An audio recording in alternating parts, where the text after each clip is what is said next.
Živjo, sem Teodora. Predstavila vam bom 4 korake do odličnega motivacijskega pisma.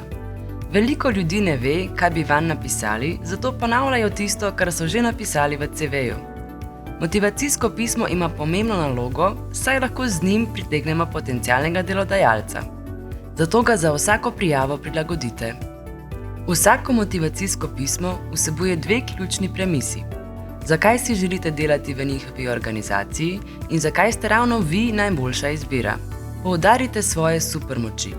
Kaj je vaša dodana vrednost? Katere kompetence, osebnostne lastnosti ter izkušnje imate?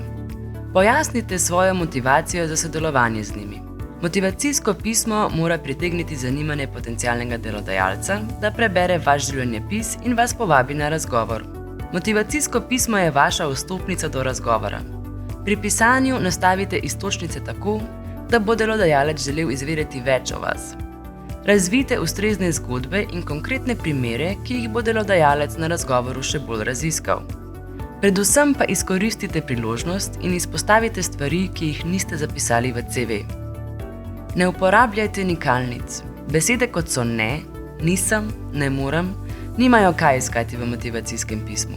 Delujejo namreč zelo nemotivacijsko. Kako pa se jim lahko ognete? Namesto nimam še veliko izkušenj s področja marketinga, raje uporabite imam že nekaj izkušenj s področja marketinga. Ko zberete vso vsebino, pismo preglejte in pazite, da ni daljše od 1 strani. Odstranite vse odvečno, pustite zgolj bistvo. Če vas zanima tudi, kako napisati boljši CV ali kako prepričati na razgovoru, pa vas vabimo k ogledu preostalih videov.